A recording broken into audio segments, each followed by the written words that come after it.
of this assembly and all living beings, please turn the wonderful Dharma wheel to teach and guide us how to end birth and death, leave suffering and attain bliss, and quickly realize non-birth. Cung thính đại đức tăng thịnh, vì thứ pháp hồi rất nhất thiết chúng sanh, xin chuyên diệu pháp luân nhau đạo ngã môn, như há liêu sanh thoát tư y khổ đắc lạc, tất chư vô sanh. Homage to the Blessed, Noble, and Perfectly Enlightened One. Nam mô Sa Nan Thù Chư Chế Đô Yê A La Hư Đi Sa Miao Sam Pu Tô Xế.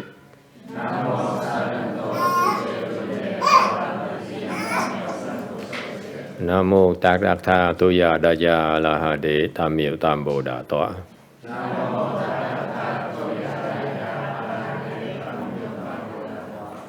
The unsurpassed, profound, subtle, and wonderful Dharma in a thousand million eons is difficult to encounter. Now I'm able to see and hear. I will receive and maintain it. I vow to fathom the thus come one's true and actual principles. Wu shang sheng she wei miao fa bai jie wan jie nan zao yu wo jin jie wen de shou qu yan jie ru lai zhe shu yi. O Buddhas and Bodhisattvas, Venerable Sixth Patriarch, Venerable YongHua, Venerable Love Home People, and all good and knowing advisors, A Di Đà Phật. Chư Phật Bồ Tát, kính thưa Lục Tổ, kính thưa Thượng Tiên Hóa, quý thầy cô và quý vị thiện tri thức A Di Đà Phật. Chư Phật Bồ Tát, Liêu Chủ, Sư Phụ Sang Rẩn,各位出家人，各位善知识，阿弥陀佛。All right. Today is the 10th of December.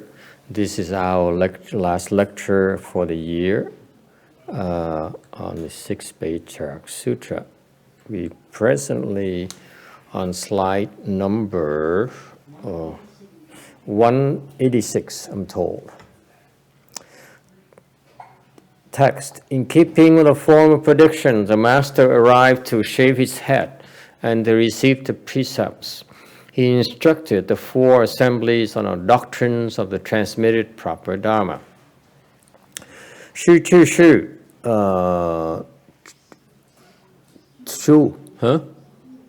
chu pháp sâu戒及与四众开示超传之法旨，一如xí huệ,对不对？Thật quả như lời sấm truyền, sư đã đến chỗ này mà xuống tóc thọ giới và khai thì lịch đại tổ sư truyền thừa. Chiên xong ạ? Ví dụ xí chiên, truyền thừa cho tứ chúng. 187 commentary instructed the Sixth Patriarch instructed the assembly. Ngài Lục Tổ khai thị cho đại chúng. This when you instruct, you teach a Dharma, that's the job of a Dharma master. Khi mà quý vị dạy khai thị, nói về Pháp, dạy về Pháp, đó là công việc của người Pháp sư. Okay. because the Dharma master is responsible for transmitting the proper Dharma. Tại vì cái người pháp chủ, người pháp sư đó là người có phụ trách là truyền cái chánh pháp. And the Buddha says the Dharma depends on the monks for its transmission. That's right. Absolutely. Always so much competition when you lecture. Mỗi lần nói pháp, ôi gì cũng có sự cạnh tranh với em bé này hết. I know you all are paying more attention to him than my lecture. Tại vì nghe chú ý con thằng em bé này nhiều hơn là chú ý lời giảng của thầy. So the monks really is in charge of the Dharma transmission. Là người tăng là cái người mà phải nói pháp cho đại chúng nghe. Okay. Why is that the Buddha says you depend on the monks and not the nuns? Tại sao nói là ý lại vào tăng mà truyền, không ý lại vào ni? Does anyone know? Anyone knows why he's so discriminatory? He says, I depend on the monks to do it, and the nuns, well, you know. Why is that? Does it offend you, Master Sang-wook? No? You are too Asian. The Westerners would be so offended, wouldn't you? Huh? I mean, so why are we so sexist? Why are we Buddhists so sexist? Tại sao cái người Tây phương bây giờ cái việc cẩn thận cái chuyện này mình nói như vậy là tại sao mình cứ trọng nam mà khinh nữ? It's like you favor the men and you look down upon the women. That's what the Westerners accuse the Buddhists of being. I know that some Caucasian women in the past have got so offended when I heard about the fact that, we depend on the monks, not the nuns, for the Dharma transmission.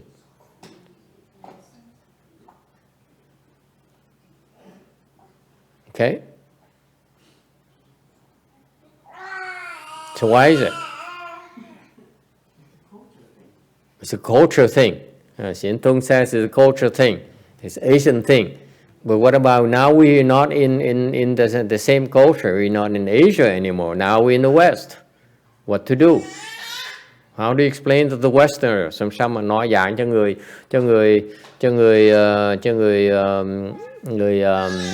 người Tây phương được?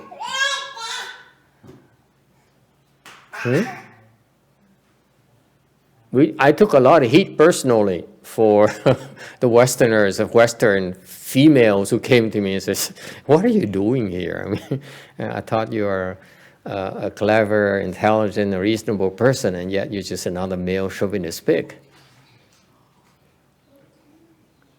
Yes. So, question: the non-who is enlightened can transmit. The nuns who is enlightened, are they able to transmit the Dharma? Are they able to teach the Dharma? Những cái câu hỏi thì những cái người ni mà đã giác ngộ có quyền truyền pháp là không?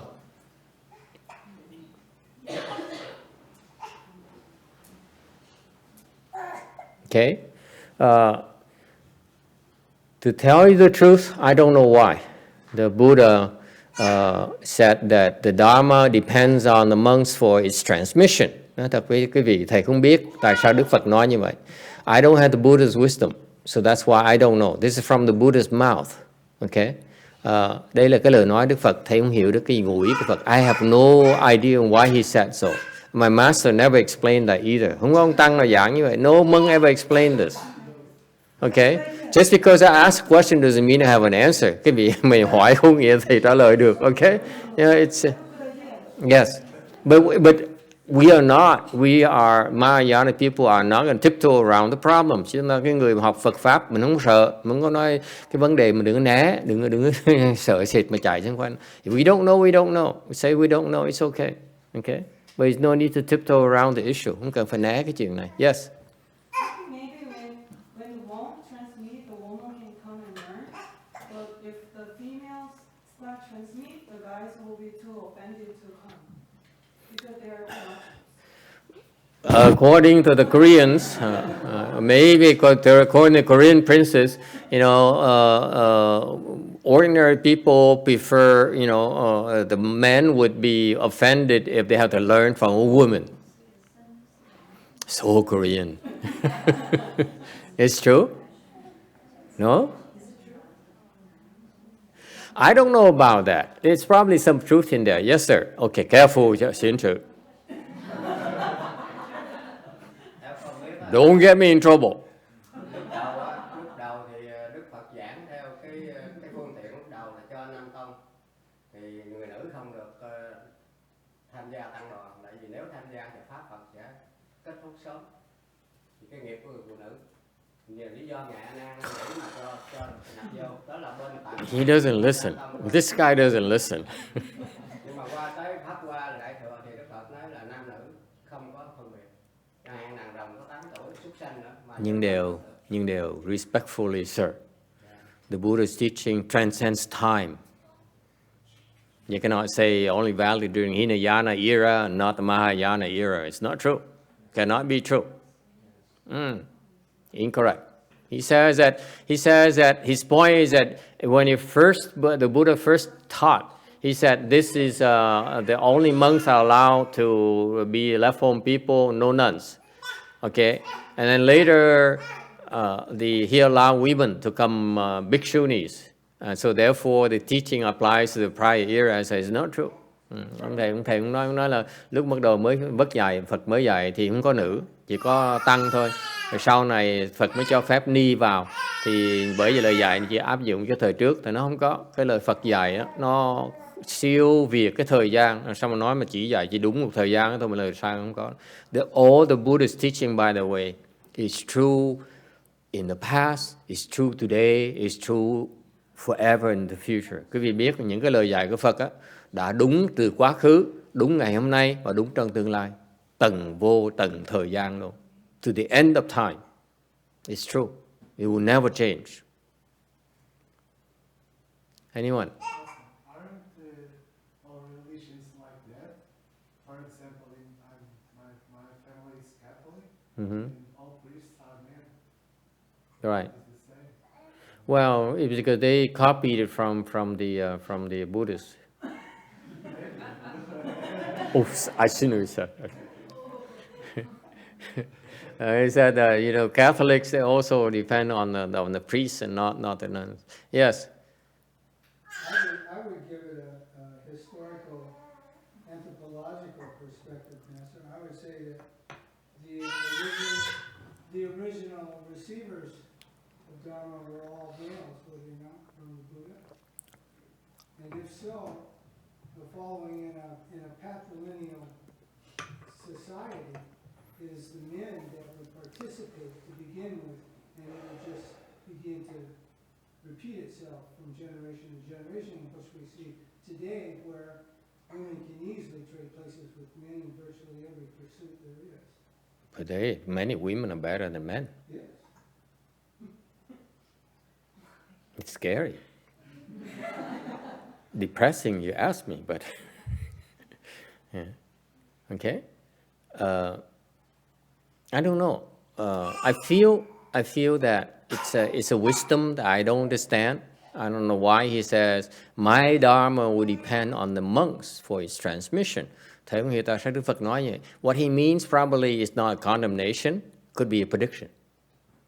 Mình có thể nói nhìn cái này bằng cách là Đức Phật không phải là phán, Đức Phật chỉ nói tiên tri nó như vậy.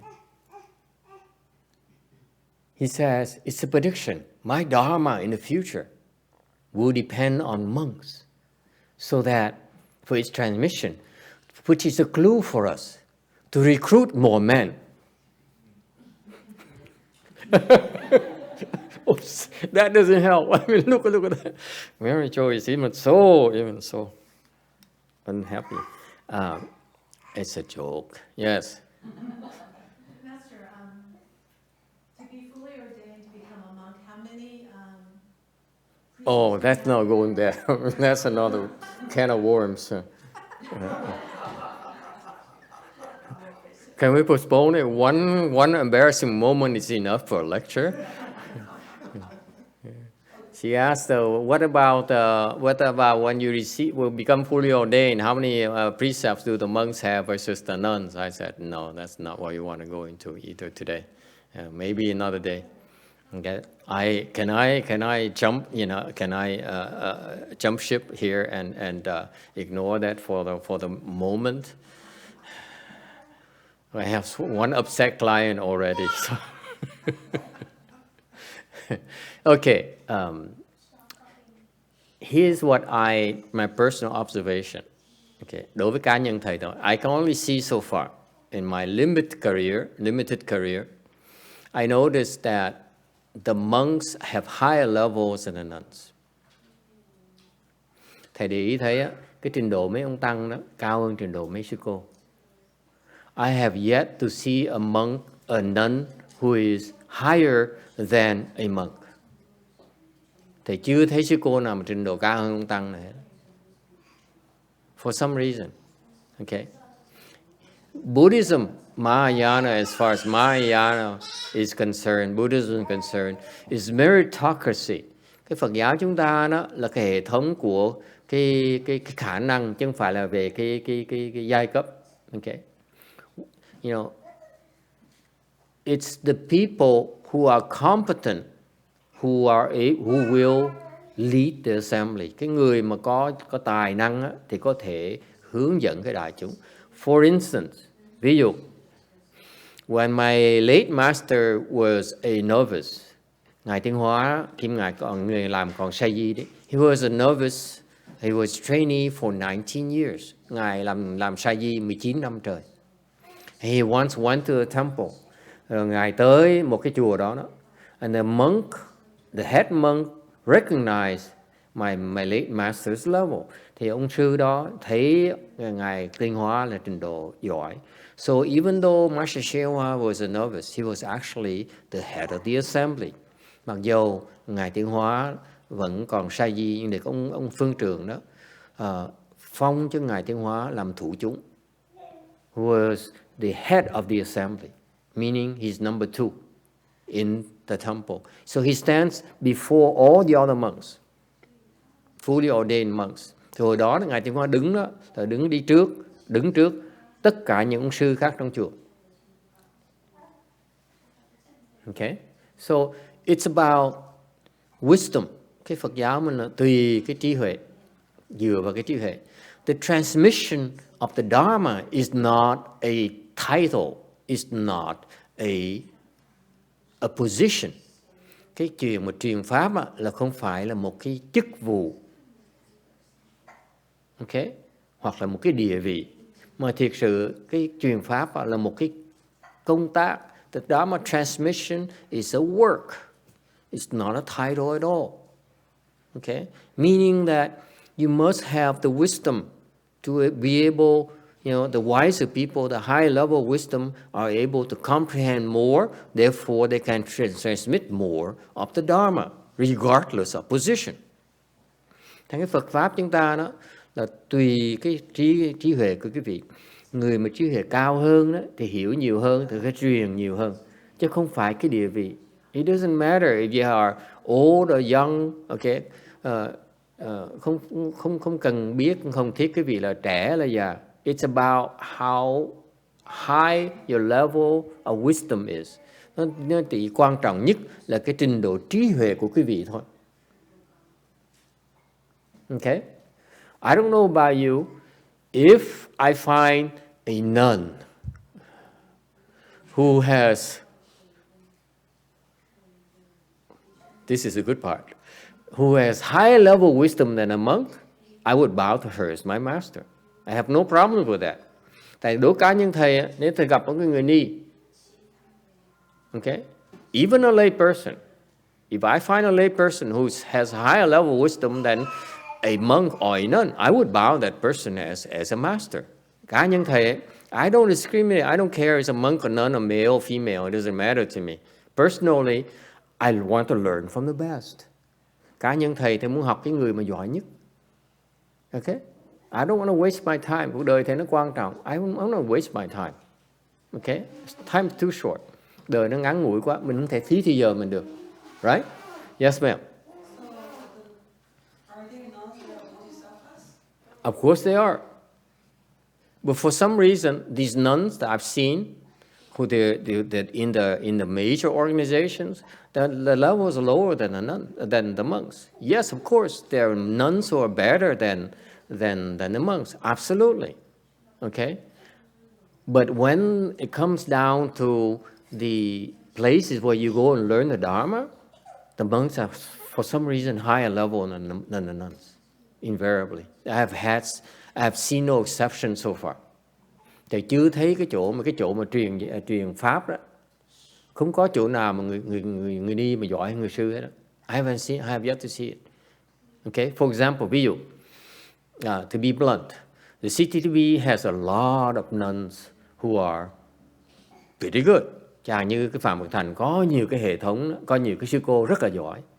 But you know, if you go to a great Dharma assembly, khi mà quý vị tới một cái đại hội Dharma assembly, khi quý vị tới một cái pháp hội đó, and the people spoke Dharma, rồi quý vị tới pháp hội nghe tới giảng pháp đó, okay, you see that the monk who spoke Dharma are higher level than the nuns because their teaching is more profound. Thì cái người trong hệ thống Vạn Bậc Thành đó, quý vị khi tới gặp pháp hội, nghe những thầy giảng pháp với những sư cô giảng pháp, quý vị thấy sự khác biệt giữa ông thầy với sư cô. Cái ông thầy giảng trình độ cao hơn. Okay? That's a fact. All right?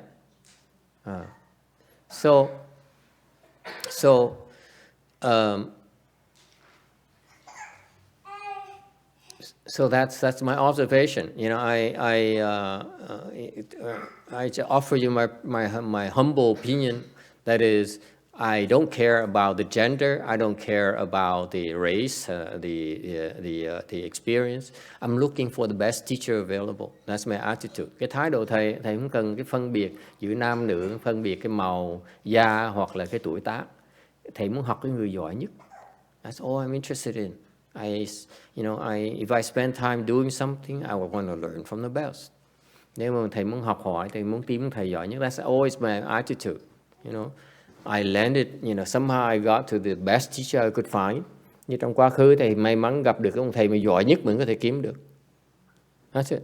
And after that, I couldn't find anyone near his level. Sau đó thầy không gặp người nào mà như cái trình độ ông này nữa. Because let me tell you, my nature is that if I found someone else, I would have gone to the other person. Cá nhân thầy ấy, nếu gặp ông thầy nào mà giỏi hơn, sư cô nào giỏi hơn Ngài Tiến Hóa, sẽ qua người không? Okay? Because we're seeking wisdom. It doesn't matter who the teacher is. Mình học pháp á, mình chỉ cần biết cái người giỏi nhất mình học thôi, mình không cần biết người ta là sao hết. Nghĩa người ta mà giỏi, người ta muốn dạy mình tới mới học, tội gì mà không học. Why would you stick to person say, oh, I'd rather learn from a monk, I'd rather not learn from a nun? Are you silly? That's silly. No? Quý vị đồng ý không? Tại sao mình phân biệt nam nữ làm cái gì? However, I challenge you to prove that I'm wrong. That you find me a nun who's better than the monks out there, I promise you, I will bow to her as my teacher. Find me a nun who's better than Master YongHua, I will bow to her as my teacher. Nếu như mà quý vị chỉ cho thầy biết một cái sư cô mà giỏi Ngài Tiến Hóa, thầy sẽ quỳ xuống xin sư cô đó làm thầy ngay. Okay? That's my attitude. Yes. You know any nun that That statement is more a prediction than I feel it's a prediction, so that we know in the future, we know that usually it's the monk who's better level. Okay?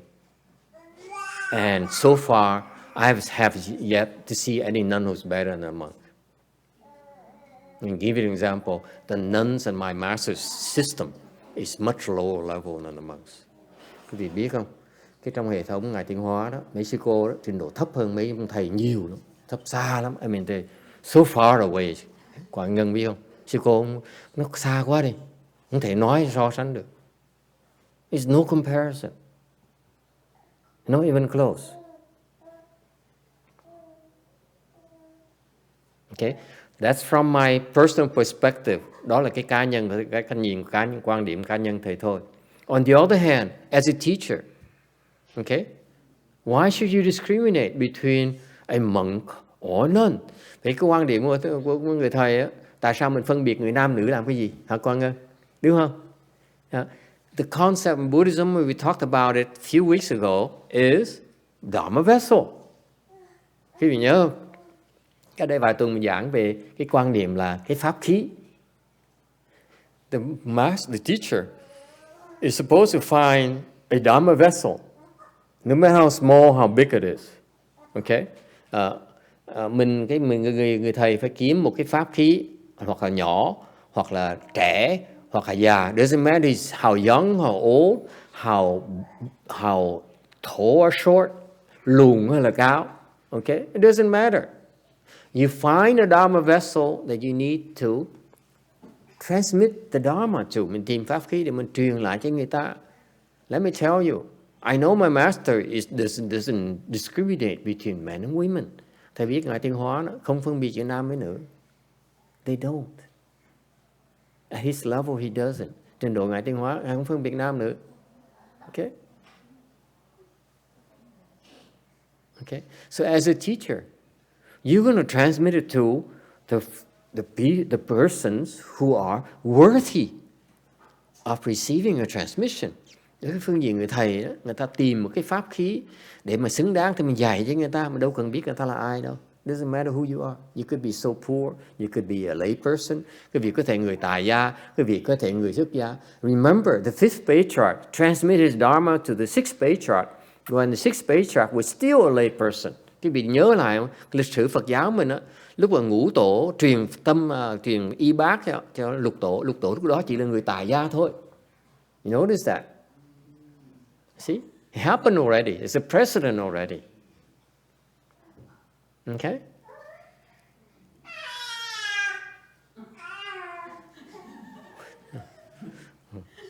Very agitated today. Yes. All right.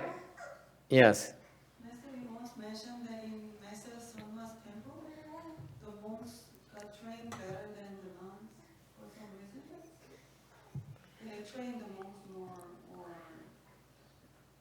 Perhaps because they're better Dharma vessels.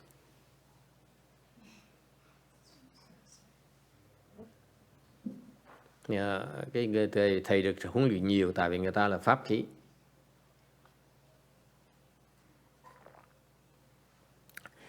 What I didn't explain to you in the Dharma vessel concept, thầy không giảng cái việc cái pháp khí đó. Khi nói về pháp khí đó. Every one of us is a Dharma vessel. Tất cả chúng ta đều là pháp khí hết. Okay? But you need to make yourself worthy, a worthy Dharma vessel. That's you, not the master. Thằng quý vị biết không? Phải là cái chuyện mà quý vị, trách nhiệm quý vị phải tự làm mình xứng đáng làm pháp khí, chứ không phải chuyện của ông thầy. You remember, Huê Cờ, okay, Venerable Huê Cờ, made himself a worthy Dharma vessel over a span of 9 years. Quý vị để ý không? Ngài Huệ Khả đó, người Tàu đầu tiên, người tổ Tàu đầu tiên hết đó, Ngài từ chuyển mình thành một cái pháp khí sau 9 năm trời. Okay? You make yourself a worthy Dharma vessel. That's the point. Người làm mình xứng đáng thì trở thành pháp khí thì ông thầy sẽ truyền cho quý vị. You make yourself a worthy Dharma vessel, you receive the Dharma. It doesn't matter who you are. Đối với thầy, quan niệm thầy là mình tạo thành cái pháp khí, người xứng đáng để nhận pháp được dạy đó. That's it.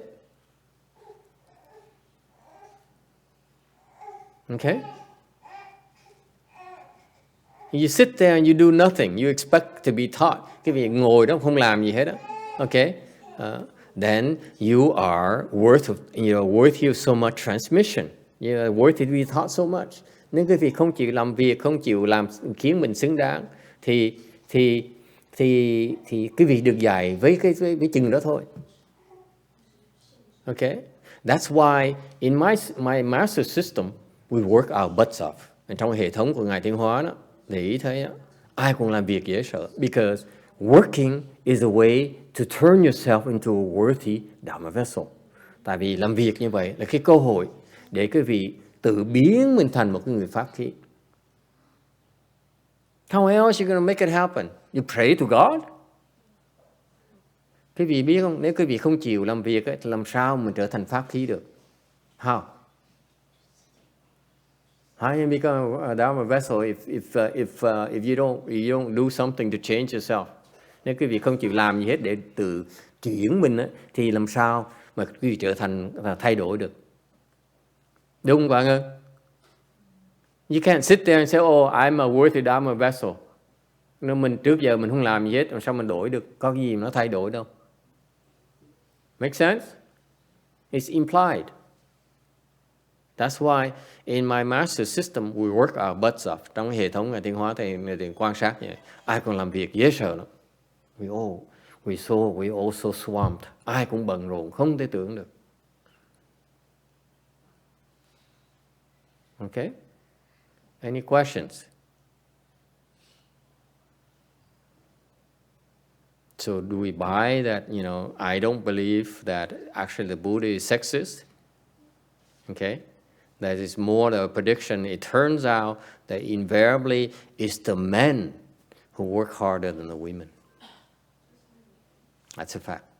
Sự thật á, là trong về cái lời nói của Đức Phật là đó là một cái tiên tri chứ không phải cái lời phán quyết, mà thiệt sự nó được chứng minh mà trong cái lịch sử Phật giáo mình, những cái người đàn ông là người làm việc nhiều hơn người đàn bà. I'm not talking average. Không phải nói chuyện trung bình nha. I'm talking about the patriarchs at that level. They work much harder than the women. Thành tới cái trình độ mà làm tổ sư đó, mấy cái người tổ sư họ cực dễ sợ, họ làm việc dễ sợ, làm việc nhiều hơn bên nữ nhiều. That's how they became patriarchs. They do work harder than the women. They did work harder than the women of their generation.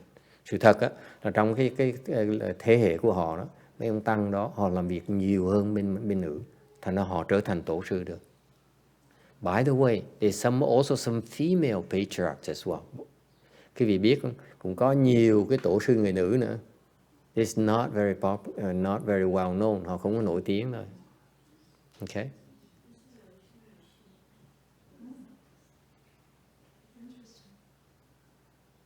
They're not well known because their level is still lower than the other patriarchs. Họ không được nổi tiếng tại vì cái pháp họ không ngoài những cái pháp của những mấy ông tăng. That's why. Okay, finally, okay, as far as the Chan school is concerned, cuối cùng, về cái phương diện thiền tông, it's not uncommon for monks to go and learn from the enlightened nuns. Trong quá khứ, đã có nhiều ông tăng đã đi tới học với những cái người ni mà đã giác ngộ rồi. And that's how they became enlightened under the nuns. Và những người ông tăng đó đắc được đạo nhờ học với một cái người ni đã giác ngộ rồi.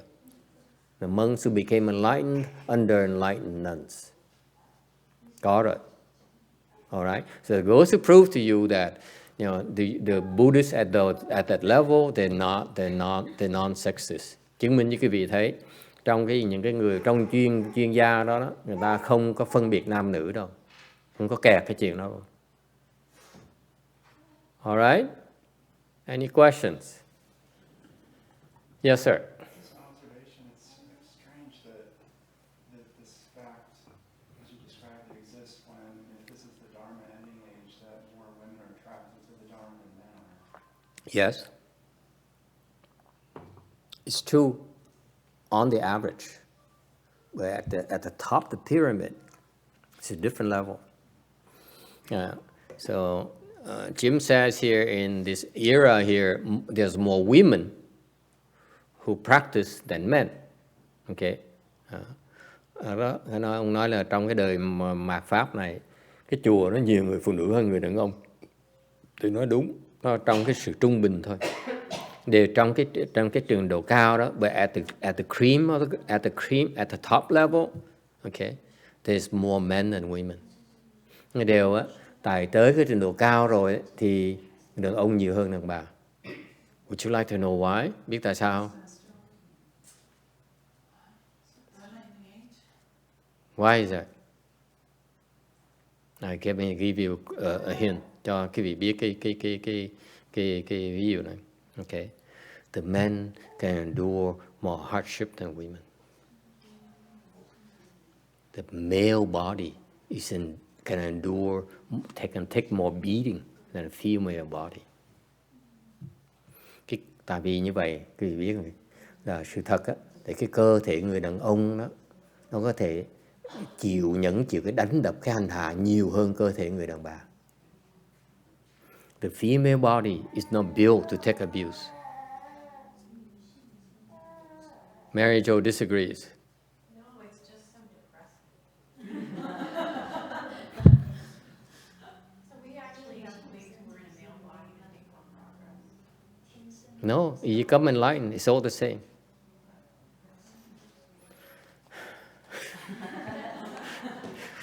This is a no-win subject. I mean, no matter I say, I just say, he sounds like a male chauvinist pig. I've been labeled already. Cái càng nói càng bị kẹt. Là sự thật á, là cái bên cái người đàn ông đó, cái thân thể người đàn ông á, chịu khổ, chịu bị đánh đập nhiều hơn thân thể người đàn bà. Thân thể phụ nữ đó chịu đựng không nổi. Cái thân thể người đàn ông bị dày vò nhiều hơn, chịu đựng cái đó được. Okay. Nhưng điều cuối cùng á, là nếu như một khi mà quý vị mà đã giác ngộ rồi thì không còn phân biệt giữa nam với nữ nữa. Once you become enlightened, it's unisex. It's no more male and female. Yes. Master, in the Shira exhibit, we used to put up the 54 great disciples of the Buddha. Yes. Another 54, was it something like 13 or 14 nuns, Buddhist nuns, and they're all enlightened as well. Right. So we already have a precedent to show that women can be enlightened. Yes. It's not about being enlightened. It's about reaching a high level of enlightenment. That's the bottom line. Enlightenment, many people are enlightened. But the higher level of enlightenment are able to understand more the Dharma than lower level.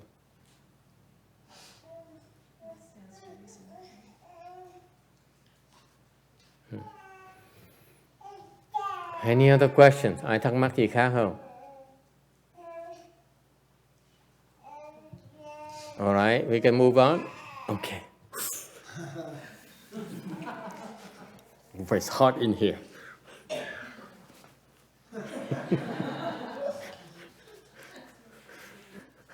Okay. Of the proper Dharma, chánh pháp, the proper Dharma is the Dharma that's consistent with the Buddha's teachings. Cái chánh pháp là cái pháp mà nó tương ưng với cái lời Phật dạy. And traditionally, it goes through lineages of patriarchs. Thường cái chánh pháp nó được truyền qua những cái dòng của tổ sư. Okay. Any questions? Ai thắc mắc gì không? So that's why in this Dharma ending age, people don't talk about it anymore. Cái thời mạt Pháp không ai nói về cái dòng hết, cái dòng dõi, because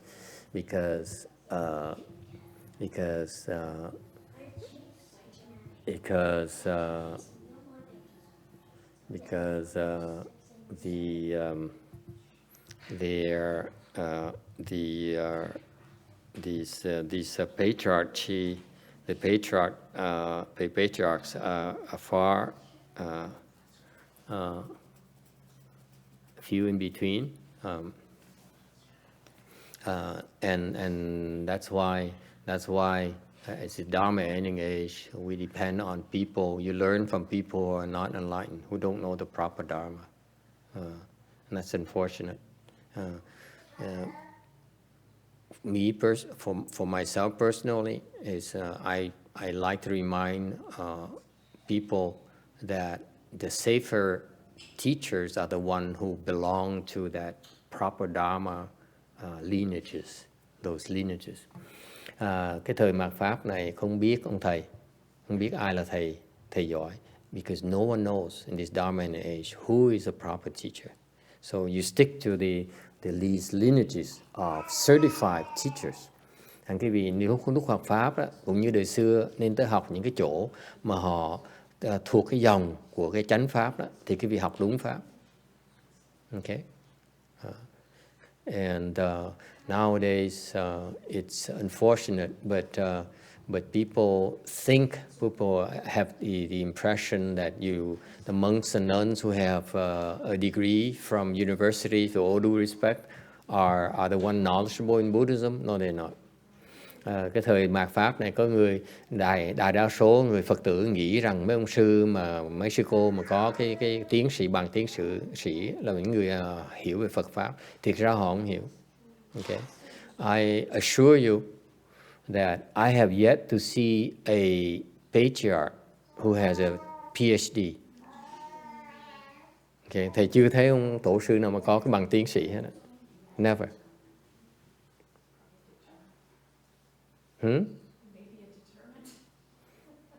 It is because you're still seeking certification from others. How can you be a patriarch when you need to have someone tell you earned this PhD from us? Okay, it's an attachment there. It's not necessary. Quý vị thấy nếu một người sư người đi học ra cái bằng tiến sĩ đó, mà thì cái đó là để có cái sự chấp trước và cái sự công nhận người ta. Okay, ông tổ sư đó, the teacher and the patriarchs are the teachers. Ông tổ sư là ông thầy của ông thầy luôn đó. Sao ai mà chứng nhận? How can they possibly receive certification from people who are not patriarchs? Thành người ông tổ sư, ông thầy của ông thầy, thành chỉ có thể được loại tổ sư xác nhận mình thôi, chứ không thể nào người khác xác nhận được hết. Alright? Any questions? Ai thắc mắc gì không?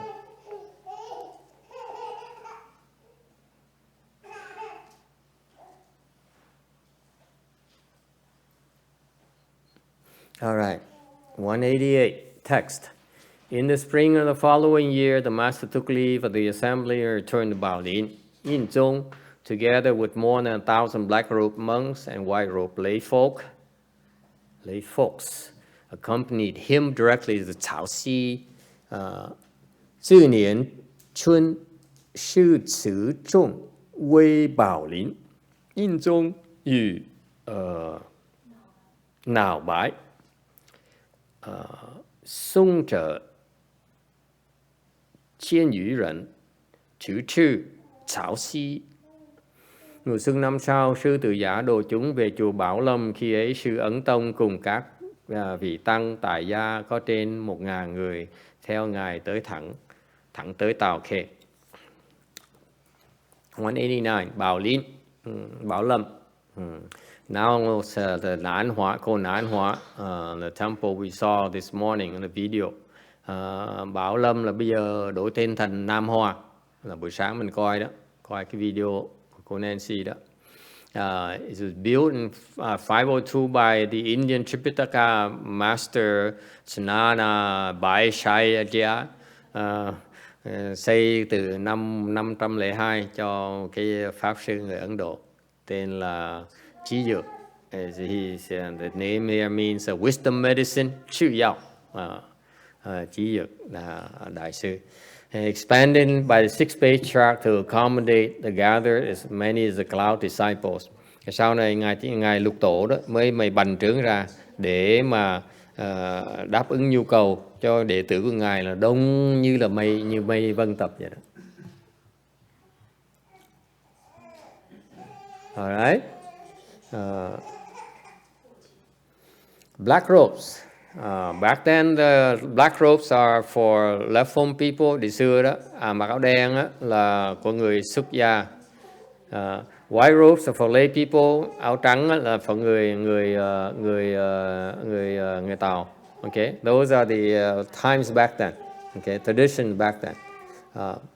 191 text. At that time, Vinaya Master Tongying of Jingzhou and several hundred students followed the master and came to stay there. So far you see, so Shu Jingzhou Tongying Lü Shi与学者数百人依sư ở trụ. Lúc ấy Tông Thông ứng luật sư ở Kinh Châu cùng các vị học giả có cả 100 người. Cả vài trăm người, sau 100 người đều theo học với đại sư. Okay. There's some mistake in the translation of Vietnamese text. My apologies. Vinaya Master Tongying, why does the Vinaya Master follow on the sixth patriarch? Tại sao ông luật sư lại đi theo học một cái ông Ngao Lục Tổ? Hả? Tại sao luật sư mới đi học Lục Tổ? Why is that? Does anyone know? He, along with several hundred students, followed and went to South Sea to learn from sixth patriarch. Ông luật sư này đó, ngài đi dẫn đệ tử hơn cả mấy trăm người đó, 700 người tới Lục Tổ, tới theo học Lục Tổ. So you see total at least 1700 students, residents. Thì quý vị thấy Lục Tổ hồi đó 1.700 học trò đi theo học.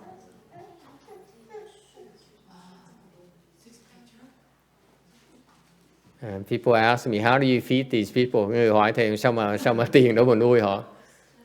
How do you feed these mouths?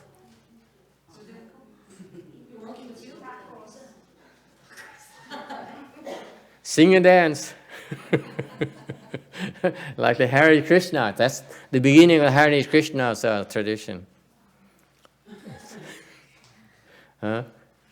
1.700 người cái miệng để mà nuôi mỗi ngày. Can you imagine at lunch? Nấu cơm là chết luôn. Just try to cook how many pots of rice for 1,700 people. 1.700 người mà nấu nồi cơm, biết bao nhiêu nồi cơm mới sao?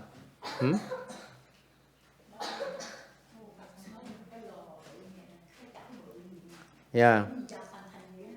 So Jin Xiang says it just we have a huge a pot like about the size of the Buddha Hall.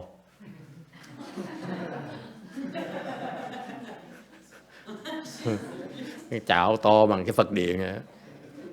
Sao cô Quảng ơi?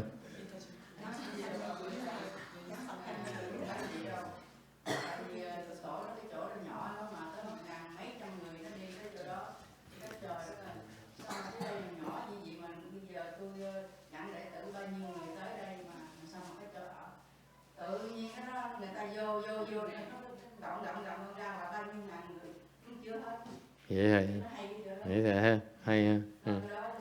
Mà mình không nghĩ chứ coi, đó là 1.700 người tại gia, xuất gia thôi đó, biết bao nhiêu người tại gia nữa, dễ sợ không? Hồi xưa đông như vậy. It's amazing how many these people are.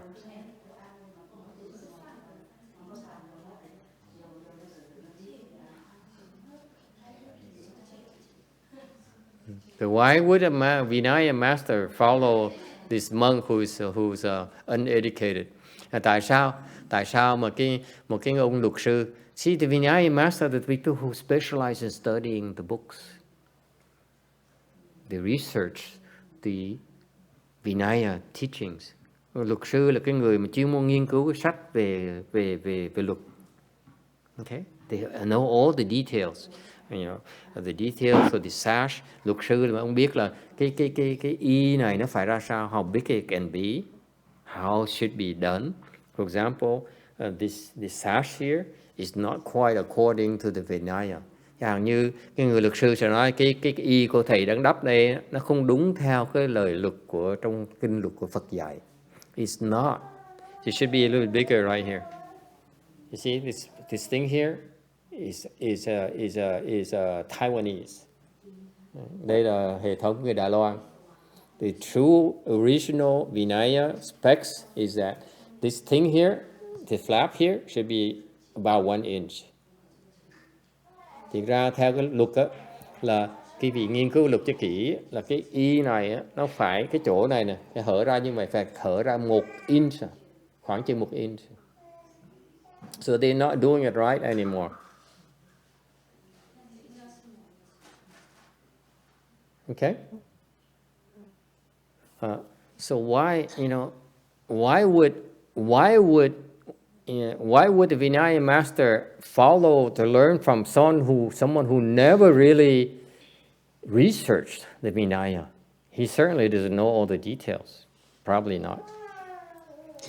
Tại người ông lục tổ đâu có bao đọc sách được đâu. Làm sao mà biết tất cả những chi tiết của cái luật được? Làm sao ông luật sư đi học?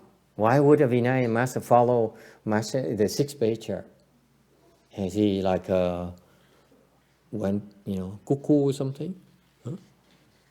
Why? Billy, what do you think? This is specialist. He says, I know this your sash here, venerable monk, is not according to Vinaya. He can tell you that right away. Luật sư họ biết rõ, they have all these details, họ biết rất là chi tiết. How big a bowl is supposed to be, what color, what type, một cái bình bát nó phải ra sao, màu gì, bự chừng nào, the 3 sizes that you can have, if anything, in between, that's not acceptable. Chính xác, they're very accurate, họ rất là chính xác. They're very detailed, nó rất là từng chi tiết dễ sợ lắm. Okay, why would they follow this monk? Làm sao mà phải theo học lục tổ làm cái gì? Anyone? Ai biết không? Yes, sir.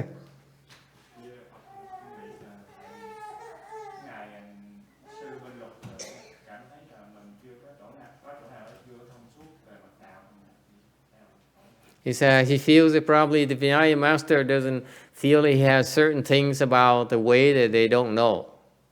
Which parts? Vinaya they don't understand. Thì ông luật sư này biết là có những cái phần về cái luật mà ông chưa hiểu. That's why he had to follow the sixth patriarch, because the sixth patriarch has demonstrated he understands. He understood more about Vinaya than these masters. They're not stupid. Ông luật sư này người ta có học thức, ta biết. Tại nghe ngài hỏi ngài lục tổ rồi, lục tổ mới trả lời, mới nói là tôi biết về cái luật nhiều rõ chi tiết hơn là ông nữa. He knew even more about the Vinaya. In what ways? Ở cách nào?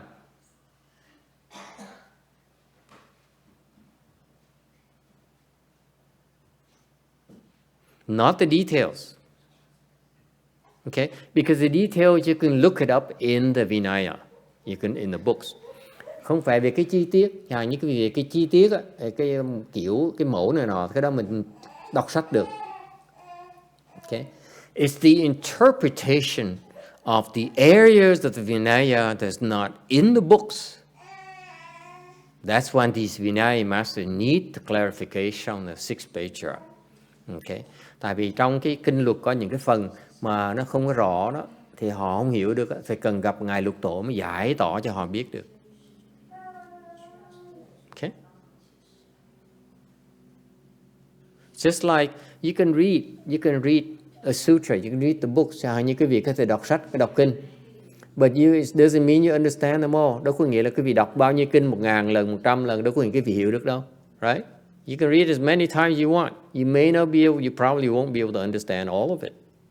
Okay? Quý vị đọc bao nhiêu, đọc nhưng thì không thể nào hiểu được hết. Alright? So that's what happens to a lot of these Vinaya students and masters. And có nhiều cái lúc mấy cái người mà đi học luật này nọ, okay, or even the later you see that the people who investigate shastras and sutras as well. Không phải riêng luật không mà về bên cái luận, về bên cái kinh. Có nhiều người ta nghiên cứu cả đời ta vẫn chưa hiểu. Lots of people who specialize in studying, researching these things, the shastras, the sutras, the Vinaya, and they still don't get it. Okay? Nghiên cứu đâu có nghĩa là hiểu được cái chiều sâu nó đâu. So far, so good? Okay. Several hundred students. And back then, there are several hundred students following a monk who's not even enlightened yet. Okay, từ xưa đó, ông luật sư đó là có được mấy trăm học trò đi theo học. Còn người đó là chưa giác ngộ. Còn ngài Tiên Hóa là một vị đại Bồ Tát mà có được có vài chục học trò theo học.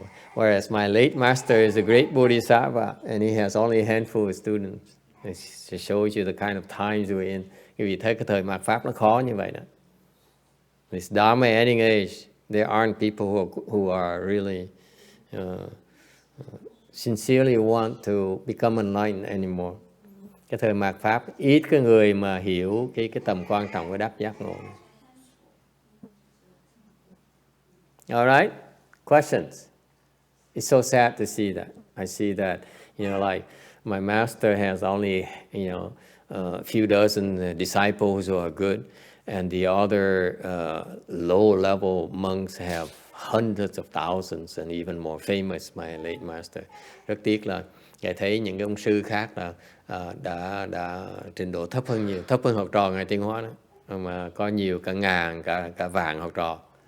Còn ngài Tiên Hóa có lẻo tẻo có vài đứa. Alright, it's truly a Dharma ending age. Cái thời mạt Pháp như vậy. And the other monks have so much more money.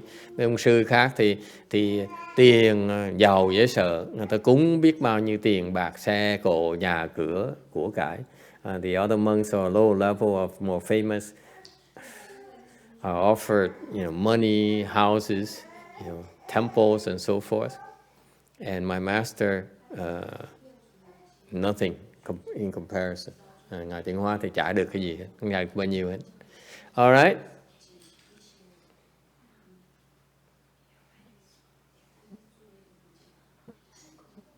It's because we said last week, because Master Shehua doesn't belong to any system. That's why the Buddhist disciples are kept away from him. Như tuần trước mình nói đó, là ngài Tiên Hóa là không có thuộc cái hệ thống nào hết. Thành ra những cái người Phật tử không biết tên tới ngài. Okay. That's why my master's work is very, very difficult. Thành cái việc làm ngài Tiên Hóa nó khó khăn dễ sợ. All right, 193 text, tấm 193. When the master arrived at Baolin in Shaoxi, he saw that the buildings were bleak and small, insufficient for the assembly. Wishing to enlarge them, Shu Chu Shaoxi Baolin, Wei Tang Yu Chiu Ao, Bu Zu, Rung Zhong, Yu Quảng Trư. Sư đến chùa Bảo Lâm tại Tào Khê, thấy chùa chật hẹp không đủ lớn cho đồ chúng thì có ý muốn mở rộng ra.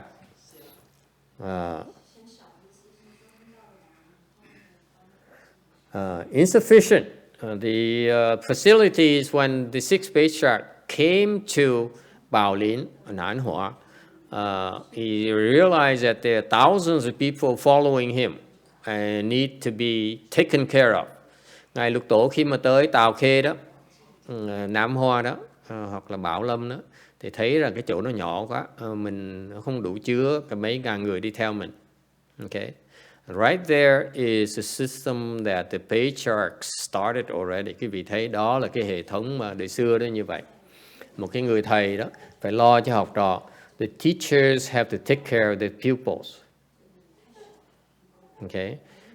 They have to provide them a place to stay, food to eat, clothes to wear, and medicine when they need it. Từ xưa đó, mấy ông thầy, mấy ông tăng sư mà dạy đàng hoàng đó, phải cho cái chỗ học trò mình ở, áo quần cho nó mặc, đồ cho nó ăn, thuốc cho nó uống khi nó bệnh. Alright? So that the students do not have to worry about worldly things. Bởi vậy cái người học trò đó, khi mà họ tới tu, họ không cần lo cái chuyện thế gian. Alright? it's beautiful to look at these models because that's what it takes to help people become enlightened quickly. Quý vị thấy không? Cái này mình nghiên cứu cái kinh để cho quý vị thấy những cái điều kiện lý tưởng để giúp học trò mình nó đắc đạo, nó lẹ hơn.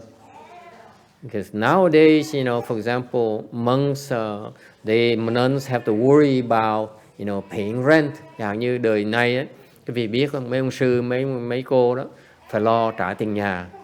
Okay, they have to go and beg for food, beg for money to pay for rent. Phải đi khất thực để mà xin đồ ăn, xin tiền để mà trả tiền nhà.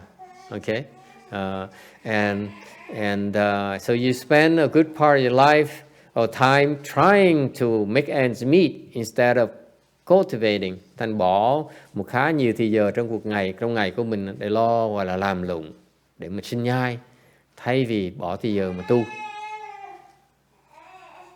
Someone might ask me, người có thể hỏi thầy, so what's the difference between that, going out there and let's say do alms bowls round and get donations versus you forcing the students to work so hard until late hours at night. I have the proof.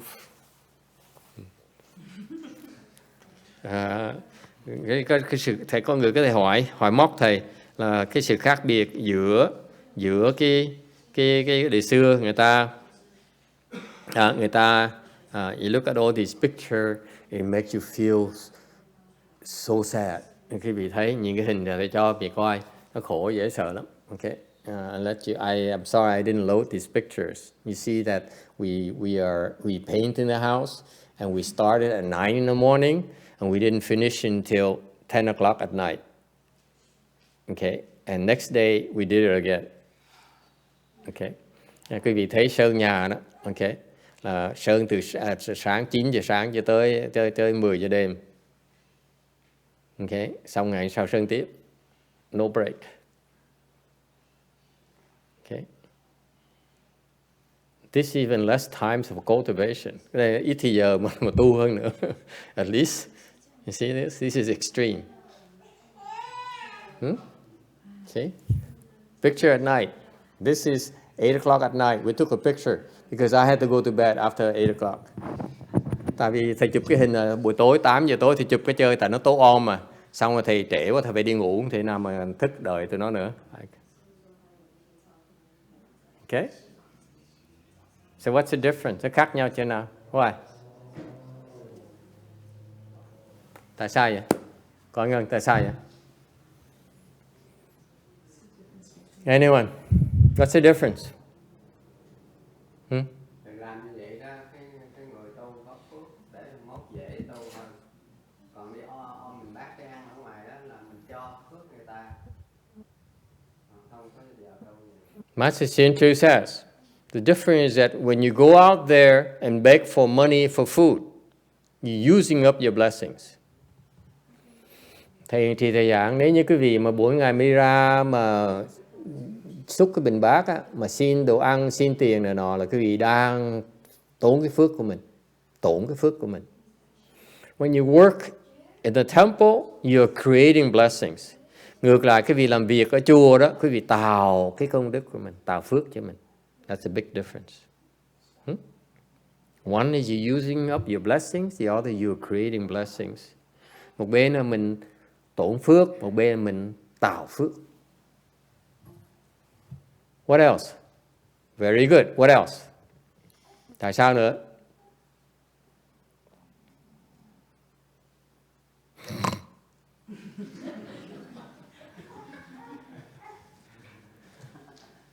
Yes?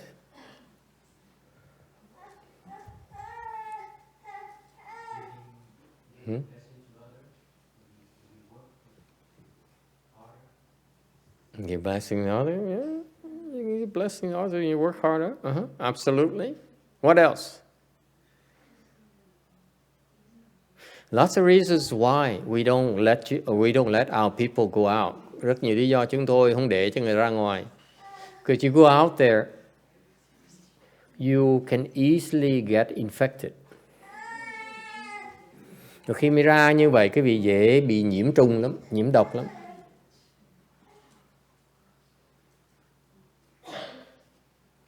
Okay, I worry when I see a monk holding a bowl right there, standing there, and a woman walks by with the perfume and the short skirts and so forth. And I choose. Ví dụ ông sư mà ngồi đứng cầm bình bát này, cái cô đi ngang, cái mùi nước hoa nó xông tới lỗ mũi mình, xong nhìn xuống chân thấy cái áo đầm nó cuột, rồi cái giày nó đẹp, it's very distracting. It's not necessary, chưa cần thiết. It's too soon for that. Yeah. Chưa phải lúc để làm chuyện đó. Not time yet. You're not ready yet. Chưa phải lúc để làm.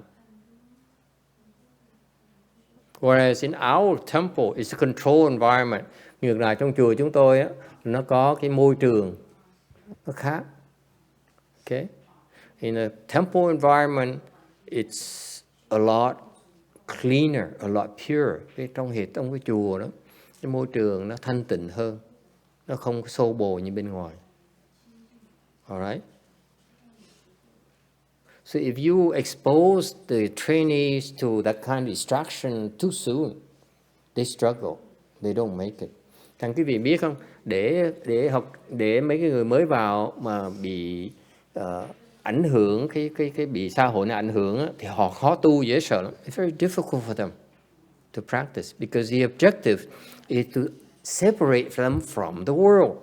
Cái vị xuất gia đó là để cái vị tránh cái xô bồ của cuộc đời. Alright?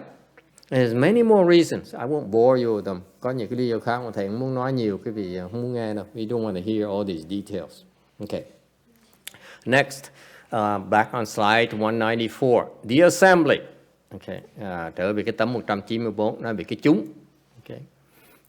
Why is it called assembly? Tại sao gọi là cái chúng? Okay.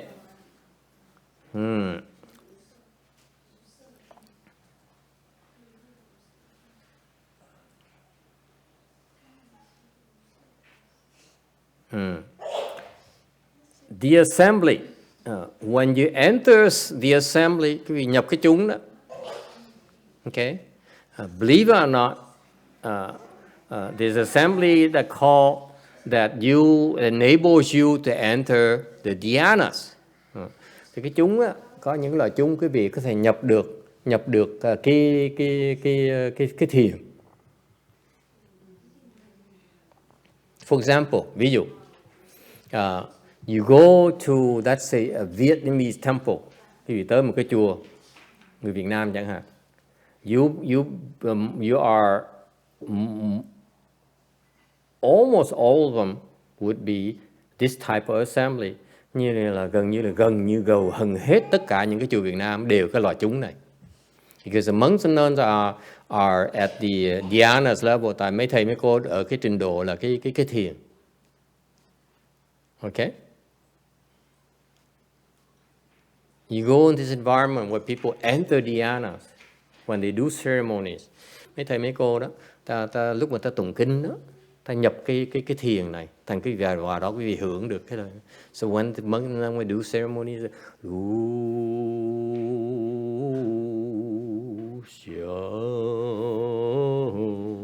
so when you do that, okay, they actually are entering samadhis. Khi lúc mà mấy thầy mấy cô làm lễ đó, họ nhập cái định. They do that, and that's why the Weno is very important. Quý vị biết không? Trong cái chùa đó, cái người thầy Duy Na rất là quan trọng. Tại cái người này á, là giúp đại chúng vào cái định. He's a key to help people enter samadhi. Okay? That's why in the real temple, not ours. Thành cái chùa thiệt á, không phải chùa của mình. For us, we're too desperate. You say, no one's doing ceremony, so let's have someone do ceremony. Hey you! Chùa mình là nhiều khi kiếm mấy thầy mấy cô trốn đâu không biết là trốn đâu. The rest of them are sleeping somewhere. Mấy người còn lại chắc đi ngủ đâu đó mình không biết được. Thành nó kẹt quá, chụp đại đứa thì mà làm đi. Okay, so that's what they are. They stand up there and they don't even realize they're supposed to help people enter samadhi. Thành mấy cô thầy đâu dám nói là các con phải, cái nhiệm vụ các con là giúp đại chúng nhập định. Đâu có nói được. I don't want to scare any further. Nói mà nó nghe, nó sợ, nó bỏ, nó chạy sao? If they say if it's my job, then I'm not qualified. Oh, I'm out of here. Yes. I was told in Korea they have the Wayno, and all they do is just Wayno.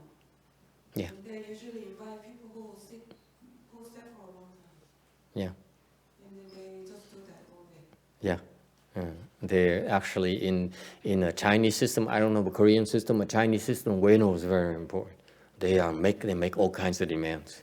The prima donnas. The prima donnas at the temples are the Waynos.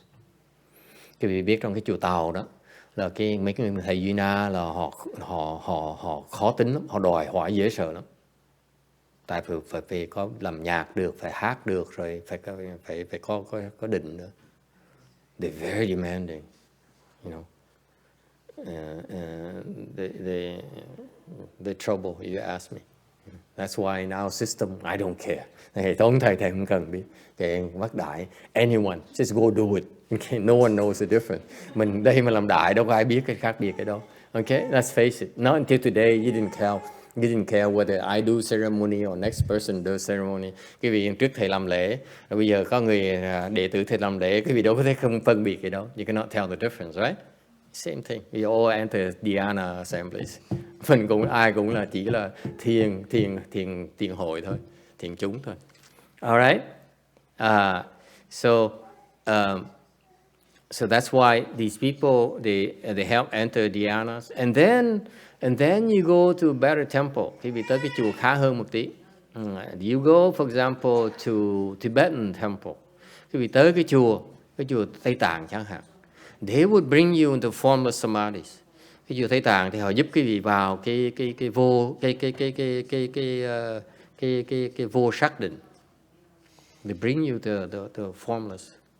Họ cái định nổi, because these lamas, they usually are in the formless realm. That's why they call lamas. Về cái ông sư mà gọi là lama là thường vào cái vô sắc rồi mới được gọi là lama. The anyone below, not too many. Okay. Right? Sao cái người Tây Tạng đó, cái gì là chùa Tây Tạng thường mấy ông lama là tới cái trình độ là vô sắc định đó. That's why they can impress the low, the Vietnamese and the Chinese and so forth. Thành ra cái ông Tây Tạng mới tới cái chùa Việt Nam này nọ, mấy cái Việt Nam mới nể. Whereas if the Tibetans, lamas go to the CTTB, say, what are you doing here? Get out. Còn ông lama mà tới chùa Vạn Thành ông tới để làm gì? Đi ra chỗ khác để người lớn làm việc. See that? In Buddhism, the clear levels of assemblies, cái Phật giáo mình có cái loài chúng nó khác nhau, very clear. You cannot fake it, không thể nào mà giả đò được, giả bồ được. All right.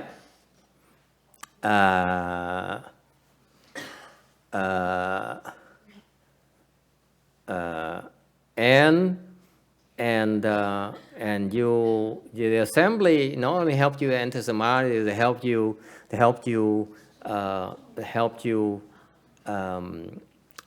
reduce your affliction and attain bliss. Không phải và cái mục tiêu của cái chúng là cái vị nhập cái chúng, là không phải để mà được nhập chúng để mà giúp đỡ bớt cái phiền não và được cái an lạc. Okay? And at a high level, not only you enter, you reduce your affliction, you also absorb the kindness and compassion from the Dharma. Cái chúng này có là chúng cao hơn một tí nữa là cái vị hơn cái vô sắc định nữa là cái vị vào cái chúng để quý vị hưởng được cái từ bi. All right? And then there's a Dharma, and then you also enter not even a higher level is you enter the limitless. Okay, so the different types of assemblies that at the various temple way places. Thành mỗi cái chùa nó có cái lễ chúng khác nhau. Each assembly, each temple is different. Mỗi cái chùa chúng nó khác nhau ấy. Không phải giống nhau đâu.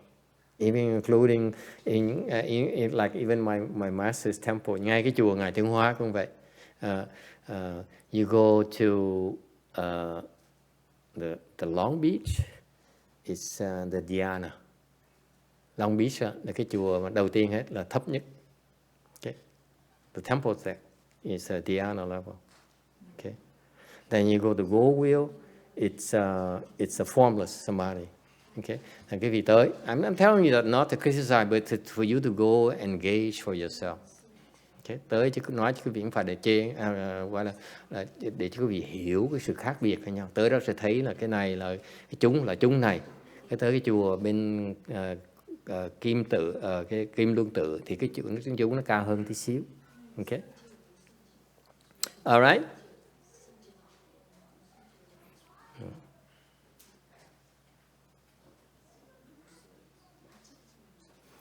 All right. Any questions? Ai thắc mắc gì không? All right. Moving on. Text. He paid a visit to the villager Chen Ya Xian and said, "This old monk comes to the alms giver seeking a sitting cloth's worth of ground. Is it possible?" Suy chia. Huh?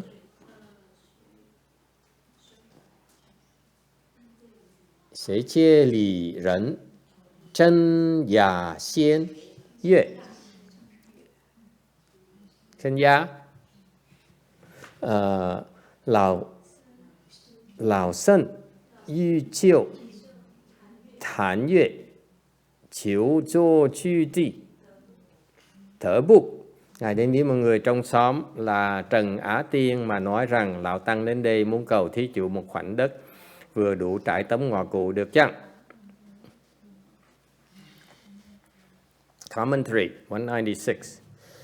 The old monk here refers to clumsy and lacks social graces.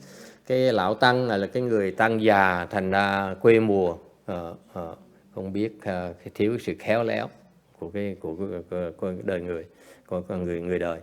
And sitting cloth, he's seeking enough land from this guy to spread the sitting cloth.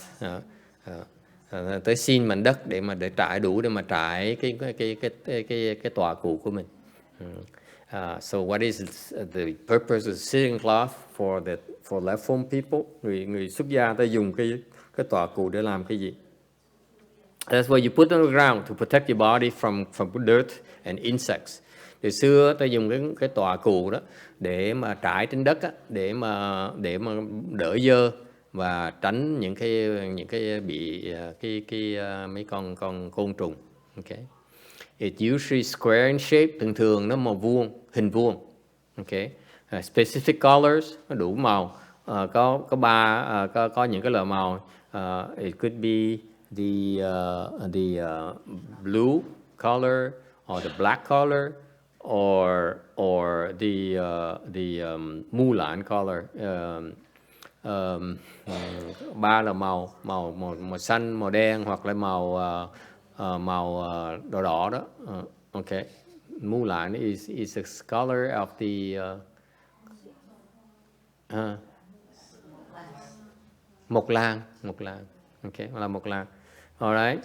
Could be 2-3 layers, or newer ones are 2-3 layers. The older times they use 4. If you use old cloth, you can have 4 layers because they may be worn. Nếu mà mới thì dùng 2-3 lớp, mà cũ dùng vải cũ đó thì dùng 4 lớp để cho nó tại vải nó mòn rồi. Okay. And you also usually spread it on the ground before you bow. Thường mấy ông sư đó trải cái đó để trước khi mà đảnh lễ, trước khi mà lạy. So for example, in future, when I become older, my attendant would, before I bow, would say, and he would spread the thing, and then I would bow and stand up. And sau này mà thầy già đó, khoảng 1-2 năm nữa thầy già rồi, có người thị giả đó, người ta sẽ thầy ra dấu một cái là người ta sẽ trải cái đó, xem lại xong đứng dậy, người ta xếp lại. That's typical. Okay. Thường là như vậy. Text 197, tấm 197. Xian asked, how big is the high master's sitting cloth? The master took out his sitting cloth and showed it to Ya Xian, who agreed. Xian Yue, He Shang Zuo Ju, Ji Xu Kuo, Zu Chu Zuo Ju, Shi Chi, Ya Xian Wei Ran. Tiên nói, tấm tọa cụ của Hòa Thượng rộng bao nhiêu? Đại sư lấy tọa cụ cho Trần Á Tiên xem. Á Tiên thưa, được. Okay. All right. Slide number 198, tấm 198. How big? To chừng nào? This guy is a true businessman. Cái ông này là cái ông nhà giàu này là cái tinh thần là cái người buôn bán. Hỏi thử. Okay. Hỏi thử là nó bự chừng nào. Okay. He has to ask. Phải hỏi như thường. So if you ask, do you think how much merit and virtue can you have? Nếu mà hỏi thì được bao nhiêu phước hả cô Quan Ngân? Thầy quay cho tôi quay cái tòa cụ bự chừng nào tôi mới đồng ý được. It basically says, show me how big is a piece of land I might have to give up before I agree. Okay. How much merit and virtue is that? Được bao nhiêu phước? Okay. You giving with a measured mind. Bố thí mà cái tâm nó phải tính toán. How much merit and virtue is that? You lack sincerity. Tính toán quá. Bố thí mà còn bố thí trong cái tính toán. When you practice giving, you still giving yourself. I don't know. Today, the tacos. I go out there. $20. Okay, because I ate 2. Okay, bố thí mà tính toán.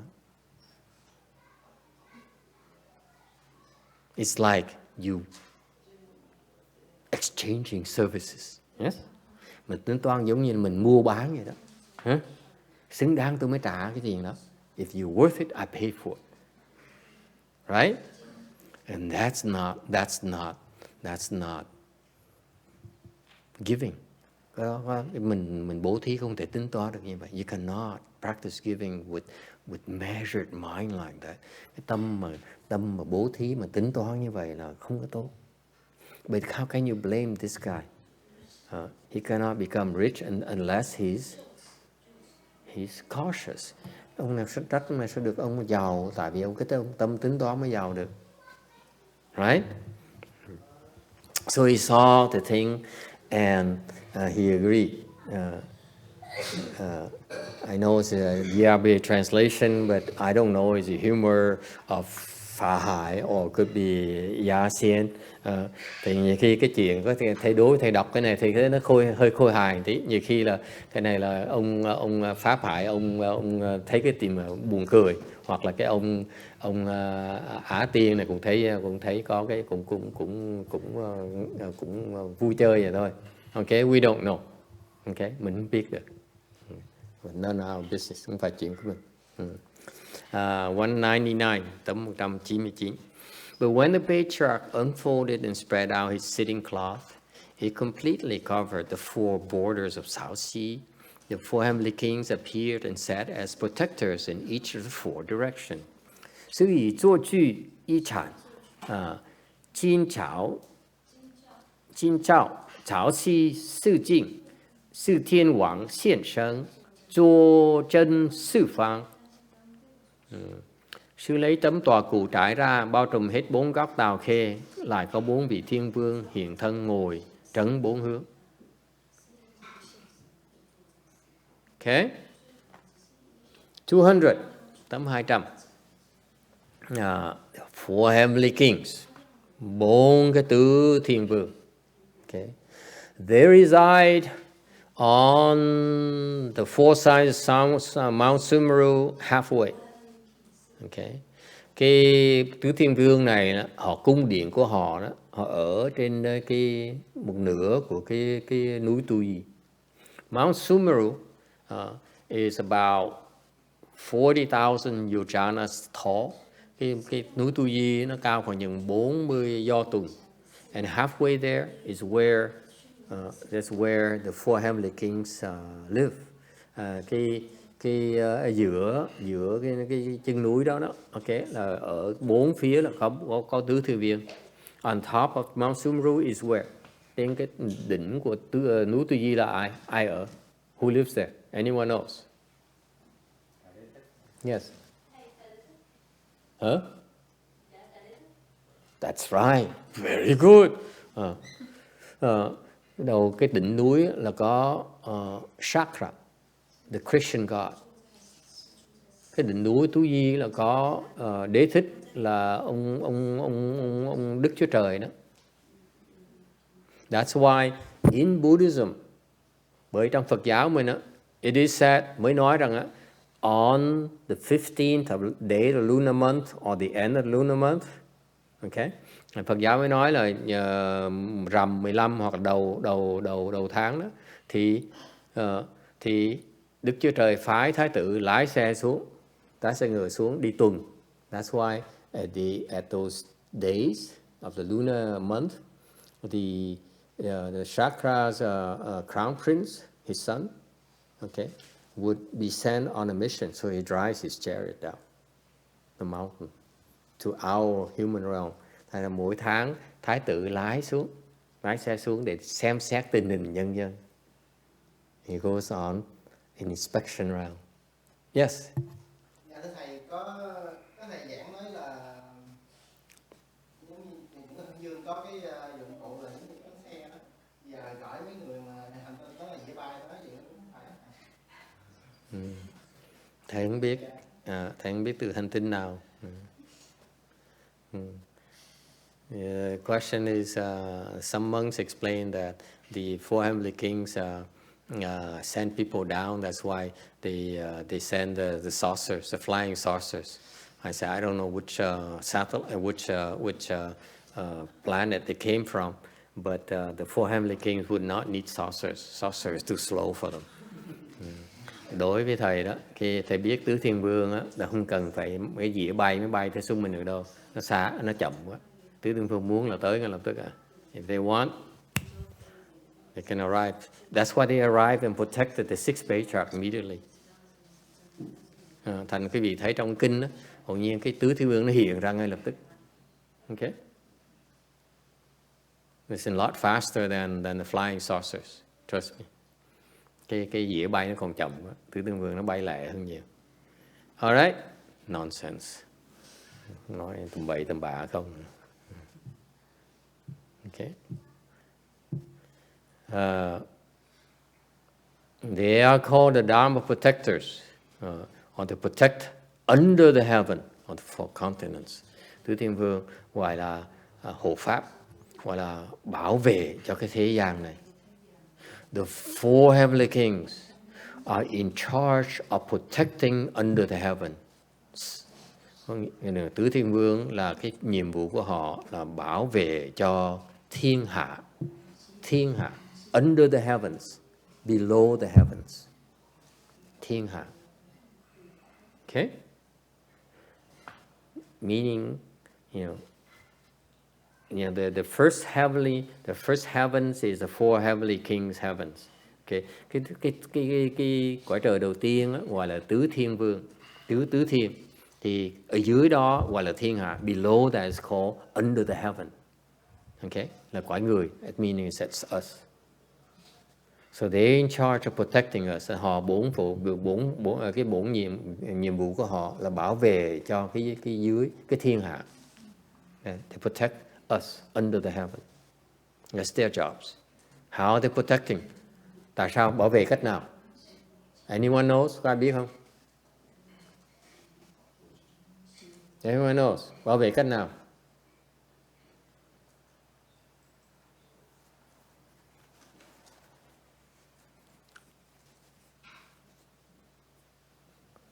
No one knows? Không biết hả? These are fundamental. This is Buddhism 101. Cái này là Phật học lớp đầu tiên sơ cấp. Yes.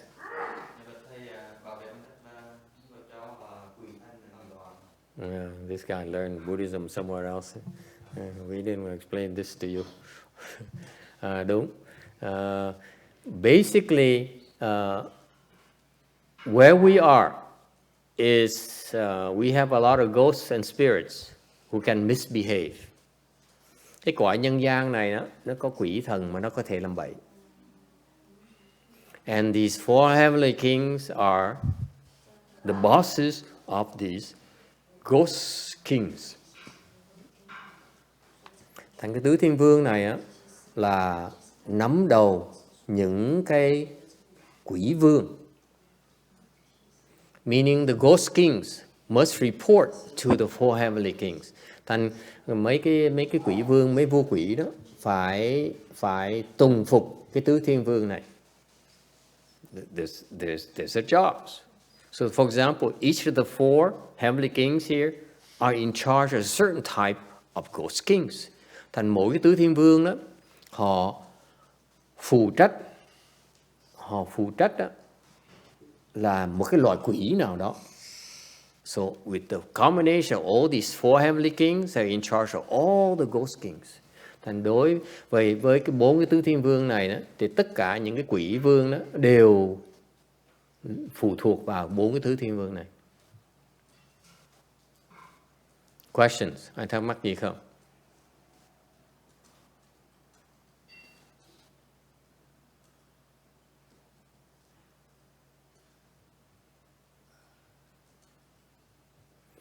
All right.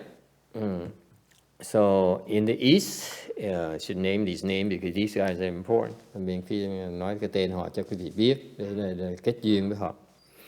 Họ quan trọng lắm, because we depend on them for our protection. Thì ra mình cần họ mới được bảo vệ, sự bảo vệ của họ. Especially the way places, they have the four heavenly kings protecting us. Thì ra trong mấy cái đạo tràng có cái tứ thiên vương bảo vệ cho chúng ta. That's their jobs. Okay? The East is called protects the country, trữ quốc. Phía Đông gọi là bảo trì quốc, Dhritarashtra. In the South, increase and growth. Cái bên Nam, phía Nam thì là tăng trưởng, Virudaka. In the West, it's called broad eyes. Bên phía Tây đó thì gọi là quảng mục, Virupaksa in Sanskrit.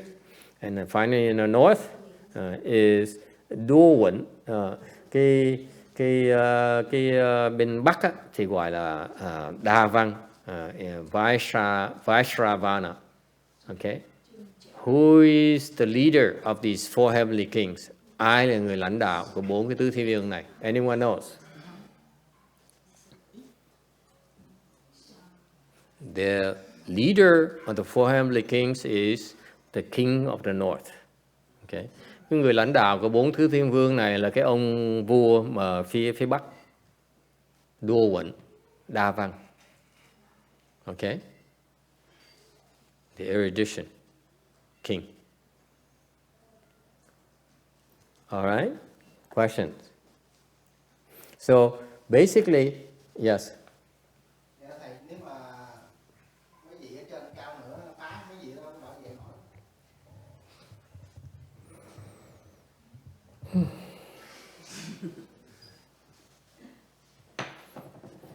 Question is, what if someone above the four heavenly kings cause trouble? Can they protect?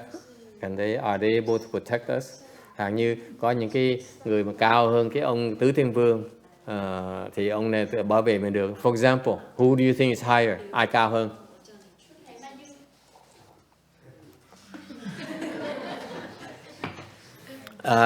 The answer is that one higher definitely is a heavenly king, the demon king. Người cao hơn đương nhiên là ma vương rồi. Okay, of course. The heavenly king is much higher than the four heavenly kings. Cái ma vương đương nhiên là cái vai vế nó cao hơn là tứ thiên vương nhiều. Okay? They're much higher. And if they cause trouble, the four heavenly kings cannot protect us. Nếu như ma vương mà phá, tứ thiên vương đỡ không nổi. That's the truth. Mình chịu thôi. So what protection do we have?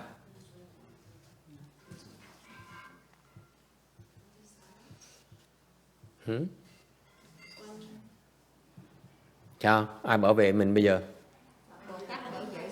Bodhisattvas. Quán Yin. Okay. Quán Thế Âm Bồ Tát. Bảo vệ. Protect you. Who else? Strong mantra. Chú Lăng Nghiêm. Phải không? Her boss. Master Xuyên Hoa. Sư phụ của cô Quả Ngân là Ngài Tiên Hóa đó. Of course. Bảo vệ sao ông chết làm sao bảo vệ con? Chỉ là Bồ Tát Phật bảo vệ được, chứ ma vương nó rất là cao mạnh lắm. Bồ Tát Phật nó bảo vệ được thôi. Someone asked, why is it we need mantras? Why aren't we fighting? You know, người nói tại sao mình tụng thần chú làm cái gì? Không phải mình đang đấu tranh người ta sao? Why do we practice the tantras like the four two hands and eyes? Tại sao mình tu cái thủ nhãn làm cái gì? Aren't we fighting? Mình đang đấu không? Are we fighting? Aren't we fighting? Billy says, he says, we fighting. Billy nói, đương nhiên mình đang đấu rồi. Yes? Huh? He says, we are protecting ourselves first. Mình thủ thế trước. Thủ thế trước không phải là mình đang đấu. Aren't you actually are fighting when you chuẩn bị chạy. Billy says we so that we can run faster. You prepare to run, chuẩn bị để mà chạy. Are we fighting? Đấu là không đấu?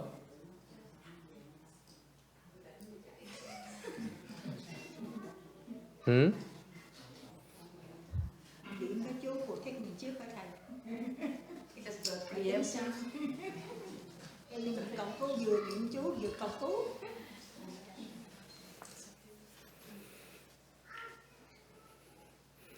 Rồi sao cô Quang Ân? Thấy được chưa? Thấy được chưa? Tại sao mình tụng thủ nhãn làm gì? Why do we practice hands and eyes? Thủ nhãn. Why do you recite mantras for? Last night we recited mantras. Tối hôm qua mình tụng thần chú làm gì? Why? Để mình tiêu bớt cái nghiệp của mình, tăng thêm cái phước của mình. Thì cái chú là phước báo liên quan. Creates all blessing. He's from the Vietnamese Tantra school. Ông Thư này là từ bên Mật Tông người Việt Nam. Descended from that lineage. Ông này là ông sư là thọ cái Mật Tông Việt Nam đó. Okay. And that's why he says it creates a tremendous blessing. Tạo phước dễ sợ lắm. Okay. Why do we do mantras? Because for many reasons, có nhiều cái lý do lắm. Okay. The one we practice in particular, cái pháp chúng ta tu đó, cái thủ nhãn đó, the 42 hands and eyes, we actually are creating these weapons. Mình tu là mình tạo những cái vũ khí đó. Mình đang luyện những cái vũ khí đó. See, the Taoists have their working on the Dantian, okay? Their elixir immortality here. Bên đạo giáo, người ta luyện cái linh đan của họ. Right here.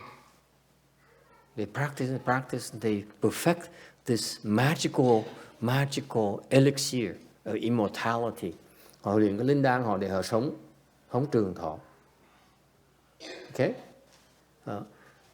One elixir immortality here shown where they can live for thousands or 10,000s of years. That's what they do. If they perfect it, they can live for a long, long time. Many of them do. Đạo giáo họ tu những phương pháp như vậy, họ thành cái linh đan đó, họ sống rất là lâu. For us, we work on these 42 weapons. Bên cái Phật giáo mình luyện 42 cái vũ khí này. Okay? What for? Để làm cái gì? If you practice these hands and eyes, cái vị tu cái thủ nhãn này đó. Okay, the weapon you recite every day, mỗi ngày cái vị tụng cái đó đó. Okay, it taking shape, càng ngày nó càng luyện, nó càng thành. What happens is when you practice these things emit lights. Nó phát quang ra. So for example, say,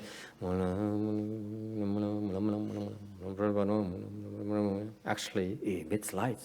Lúc cái vị tụng như vậy đó, nó phát quang ra. Emits lights. Nó phát quang. Okay? Even though they're not there yet, it's not there yet, but you still emit light. Cái tùng như nó phát cái quang ra. Okay? What for? What happens? When you emit light like that, it scares the heck out of the ghosts. Phát quang như vậy, cái quỷ nó sợ, dễ sợ lắm. Because ghosts prefer darkness. Tại quỷ nó thích bóng tối. They don't like light. Nó không thích cái ánh sáng. So when you recite, what do? In doing nothing, simply practicing yourself, you are chasing them away. Nếu quý vị tu như vậy đó, là đuổi mấy con quỷ nó đi hết. Chase them away.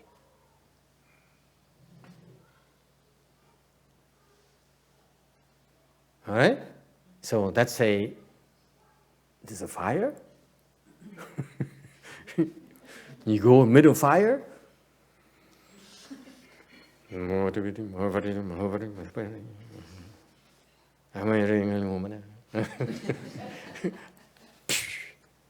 They run. Thành ra như cái chỗ nào mà có nguy hiểm, chỉ vì tới đó tôi ngồi xuống tụng, phát quang, nó bỏ nó chạy hết. They don't run like crazy, unless you get burned beforehand, before you can recite. Trừ phi mà quý vị tới đó bị nó đốt cháy trước khi mà có thể mở miệng tụng được. That's the only problem. Nó kẹt chừng đó thôi.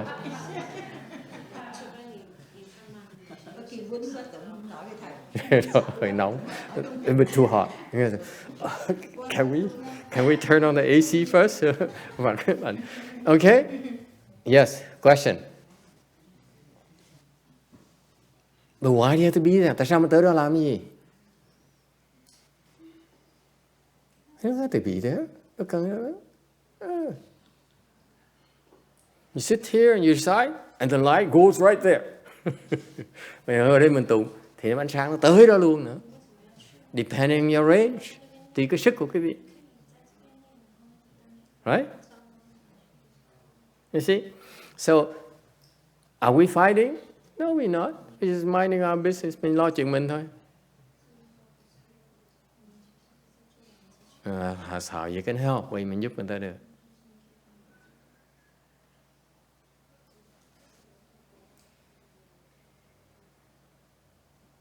Okay?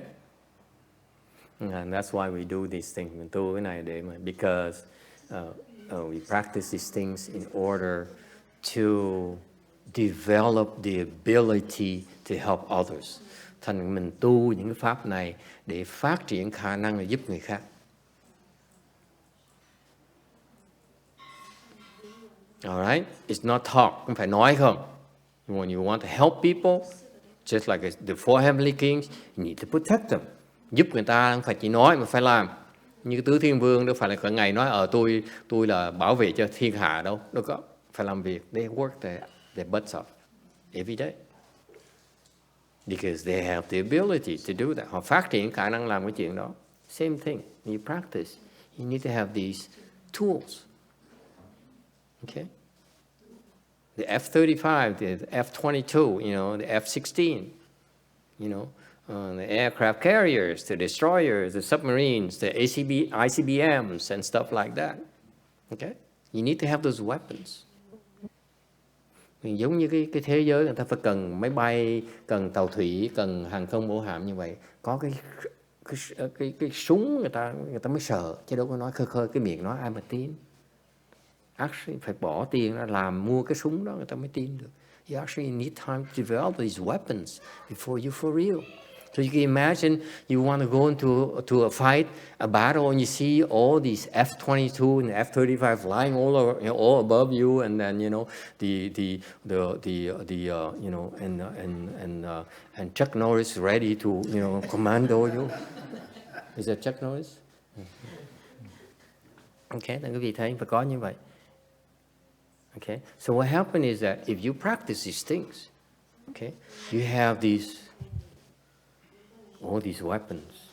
Là quý vị tu cái này nó có những cái vũ khí đó, nó có trong người quý vị, nó đi đâu quỷ thần nó thấy nó sợ chứ sợ. Wherever you go, they're scared of you. They say, I'm not. I wait for this guy to go through before I cause trouble. Mình đi ngang cái đó là nó yên, nó không có phá. Nó đợi mình đi qua nó mới phá tiếp. So your mere presence brings peace to the area. Thành cái vị tới đó không, đem cái sự an toàn, đem cái sự bình an cho người ta. Mình không cần đấu, you don't need to fight. They're scared of you, right? Thấy nó sợ rồi.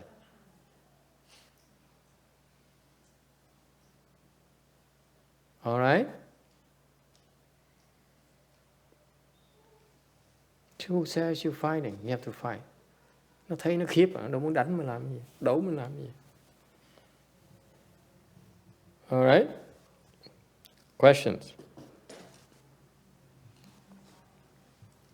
Yes. Okay, so Mount Sumeru related to the Sumer civilization? Yeah, actually it is the structure of our world is in the center, below heaven, this mountain called Mount Sumeru. You open your spiritual eye, you see that it's a Mount Sumeru, and where we live is one of the 4 continents, excuse me. Okay. Good question. Câu hỏi là cái tu di là sao? Thì nói nên cái vị mở thiên nhãn, cái vị thấy tu di là cái chỗ mình ở, thiên hà này có giữa có cái tu di. We see you have a Mount Sumeru, we have a moon, we have a sun, okay, and that's called under heaven. Cái tu di là cái trung tâm.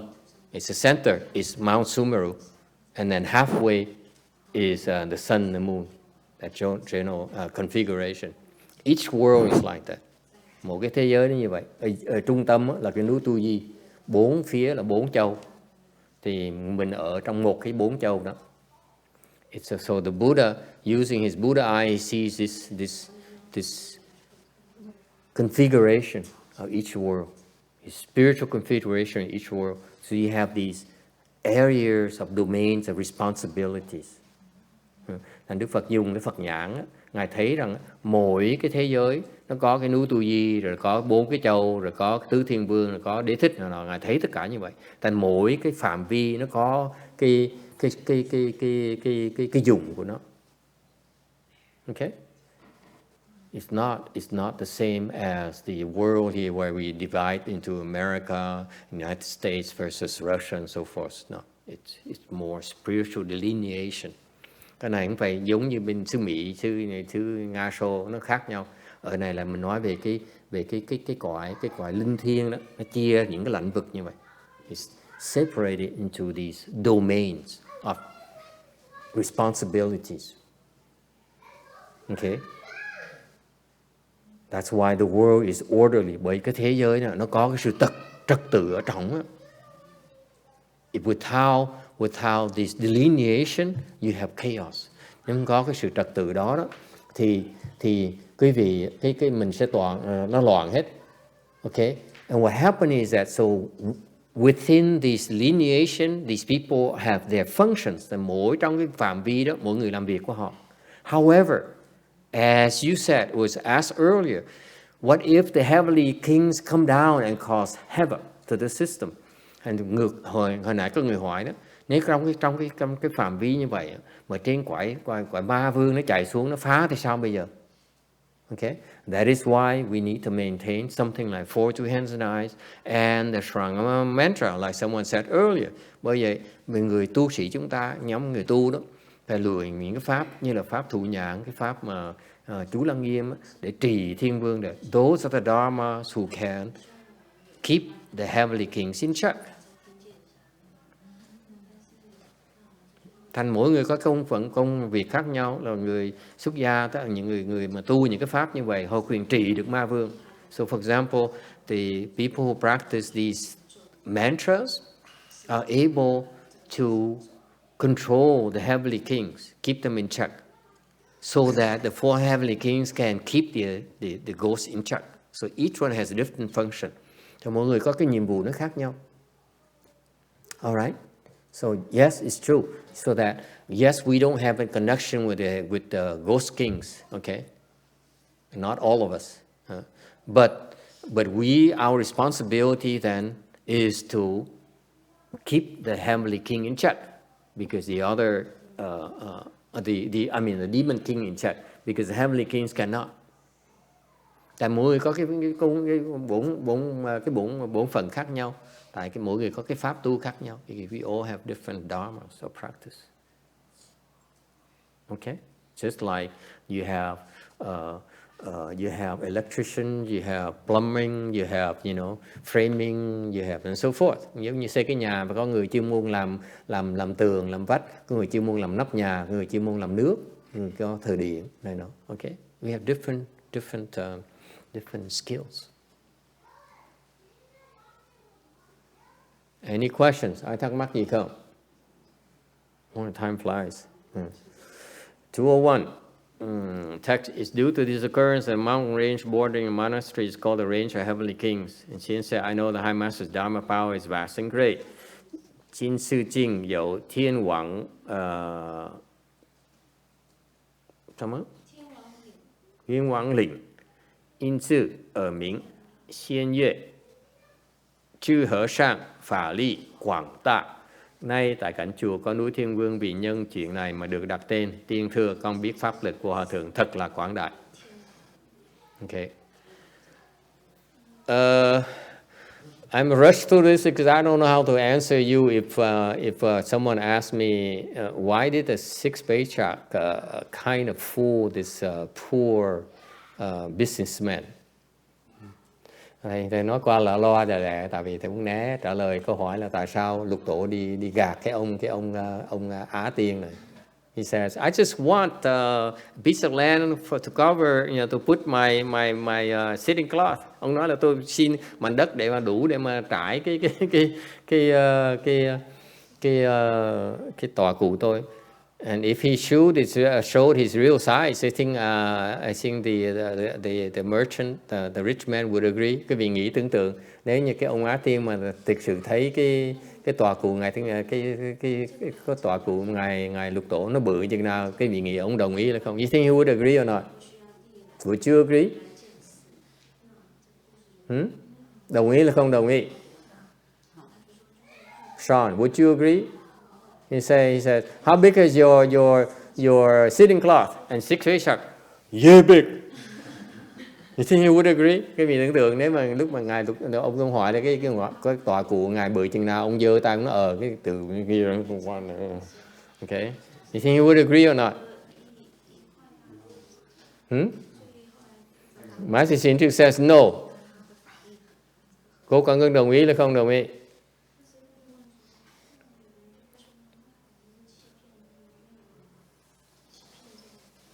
You underestimate this guy. Cái vị khinh thường cái ông này.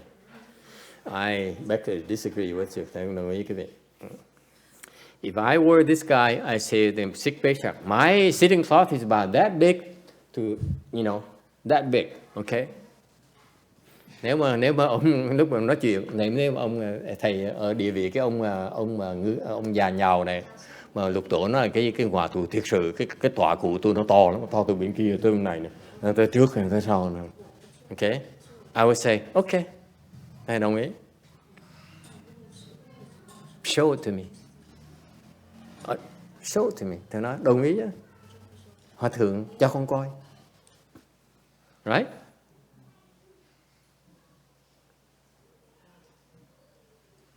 Because he's that kind of man, otherwise he wouldn't have not agreed to it. Nếu mà thiệt sự mà ông mà cái người mà bỏng sẻn ông là không đồng ý rồi. Đúng không? Kỳ kèo nói kêu luật sư nói cái ông sư đi gạt tôi, because Because if he's that kind of stingy guy, he call his lawyer. You know, I have a monk here who called me. Okay, can you have a talk with him, please? Ông nói là luật sư này nè, ông tới ông nói chuyện, ông sư này, ông đi gạt tôi, right? Phải không? ASEAN, you know, trust me, if the sixth patriarch didn't know that ASEAN would agree to it, he would not have done this. Quý vị biết Lục Tổ là cái người đạo đức, không bao giờ đi gạt người ta đâu, biết trước ông sẽ đồng ý, con người nó như vậy. So therefore, it's Yatian's humor. Bởi cái đó ông Á Tiên là cái người vui chơi vậy thôi. Nhìn Lục Tổ là muốn cúng rồi. When he heard of the sixth patriarch, he said, I want to make an offering to him. Muốn giúp Lục Tổ rồi. Agree? Make sense?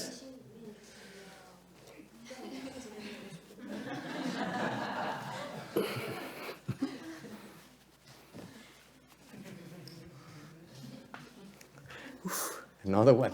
Another close one. Hết giờ rồi. Jin Xiang say, are you hot? I say, yes. For 2 hours. 2 tiếng nó nóng, nó hổi. Isn't that cool? This is the great minds. Cái này là cái người đại nhân người ta gặp nhau. ASEAN is no ordinary person. You know, ASEAN phải là người tầm thường.